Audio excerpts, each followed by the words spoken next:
रामगढ़ एक बहुत ही छोटा गांव था जिसमें बस एक ही दुकान थी और उस दुकान का दुकानदार सुखिया बहुत ही घमंडी था। उसे इस बात का घमंड था कि गांव वालों के पास कुछ भी खरीदने के लिए उसकी दुकान में आने के अलावा और कोई चारा नहीं था, इसलिए वह सबसे बुरा व्यवहार करता था। सुखिया जी, हम कब से यहाँ खड़े हैं, अब तो सामान दे दो। अरे देख नहीं रहे कितनी गर्मी है, ठीक से पंखा भी नहीं करने देते। जल्दी जल्दी बताओ क्या चाहिए।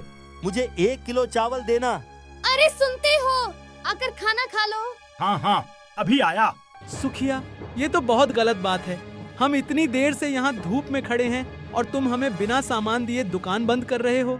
अरे तो मेरे लिए खड़े थे क्या? अपने लिए खड़े थे? सामान तुम्हें चाहिए या मुझे? अगर इतनी ही दिक्कत है तो जाओ और कहीं और से खरीद लो। अपने घमंड में चूर सुखिया दुकान बंद करके चला गया और गांव वाले चाहकर भी कुछ नहीं कर सकते सिवाय आपस में बात करने के। सुखिया की रोज रोज की यही कहानी थी।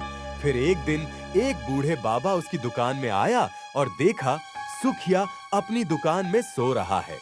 सुनो बेटा, बहुत जोर से भूख लगी है, कुछ खाने को मिलेगा। दिखाई नहीं देता मैं सो रहा हूँ, आ जाते हैं परेशान करने। जाओ बाद में आना। पर बेटा, भूख तो मुझे अभी लगी है, फिर बाद में आकर क्या करूँगा। ठीक है, बोलो क्या चाहिए। वो फल दे दो बेटा। धन्यवाद बेटा, भगवान तुम्हारा भला करे, तुम पर उनकी कृपा बनी रहे। रुको, मुझे कृपा नहीं, पैसे चाहिए पैसे। इसके 20 रुपए हुए, चलो पैसे निकालो जल्दी। मैं तो एक गरीब बूढ़ा हूँ बेटे, मेरे पास पैसे नहीं हैं। क्या पैसे नहीं है? तो फिर यहाँ मुफ्त में मेरा समय बर्बाद करने आए हो?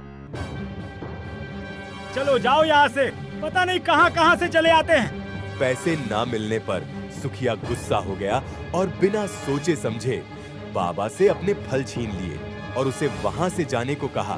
तभी पीछे से मनोज आ रहा था और उसने सुखिया को ऐसा करते हुए देखा और तुरंत वहां गया। रुको सुखिया, तुम क्या कर रहे हो? एक भूखे बूढ़े बाबा का अपमान, ये अच्छी बात नहीं है। बूढ़ा हो या जवान, मुझे मेरे पैसे चाहिए। मैंने यहाँ कोई धर्मशाला नहीं खोल रखी जो मुफ्त में अपना सामान बांटता चलूं। तुम्हें पैसे चाहिए ना? मैं देता हूँ पैसे। चुपचाप बाबा के फल इन्हें वापस करो। मनोज गरीब जरूर था, पर वो एक दयालु और अच्छा इंसान था। उसने सारे पैसे देकर सुखिया से फल खरीद लिए और वो फल बाबा को दे दिए। तुम बहुत भले इंसान हो बेटा, पर तुमने तो तुम्हारे सारे पैसे इसे दे दिए।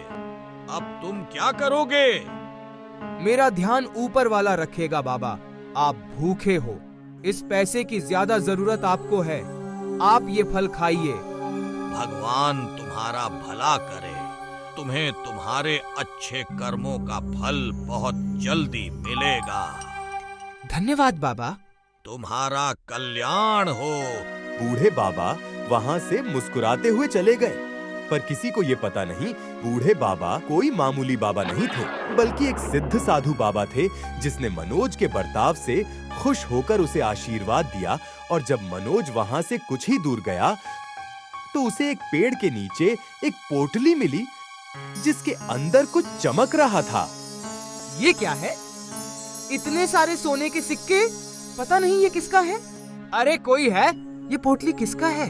कोई है? मनोज ने इधर उधर बहुत खोजा, पर उसे दूर दूर तक कोई नजर नहीं आया।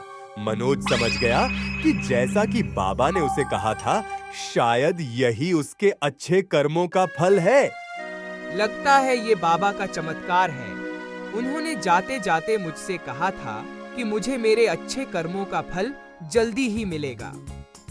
मनोज सोने के सिक्के से भरी पोटली लेकर वहां से चला गया और उसे बेचकर जो भी पैसे उसे मिले उसे उसने गांव में एक नई दुकान खोली, जिससे लोगों को सुखिया जैसे घमंडी दुकानदार से छुटकारा मिल पाए।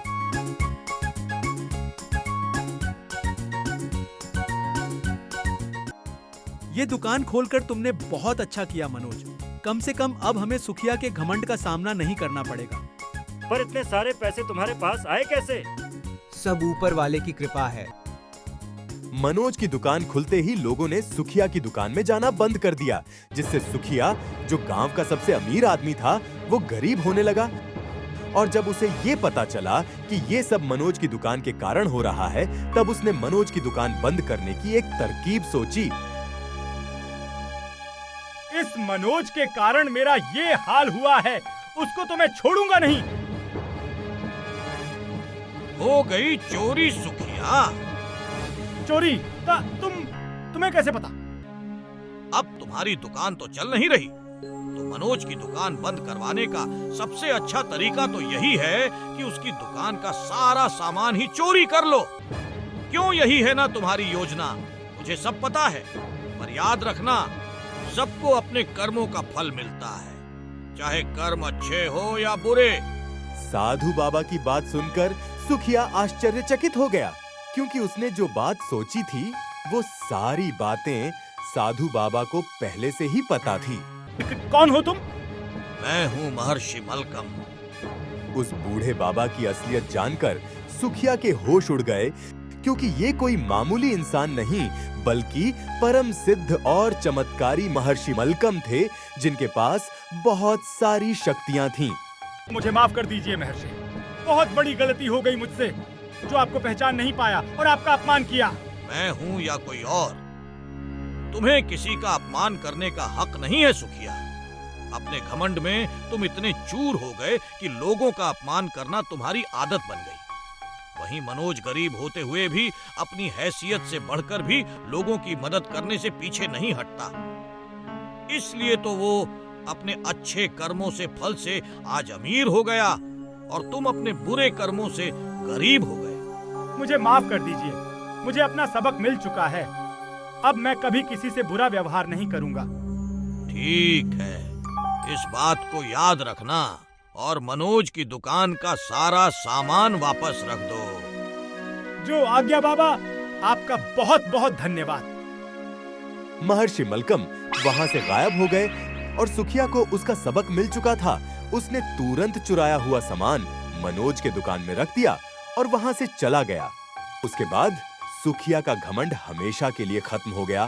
धीरे धीरे उसके अच्छे व्यवहार के कारण लोग फिर से उसकी दुकान में आने लगे, और अब रामगढ़ में 2-2 दुकान थे।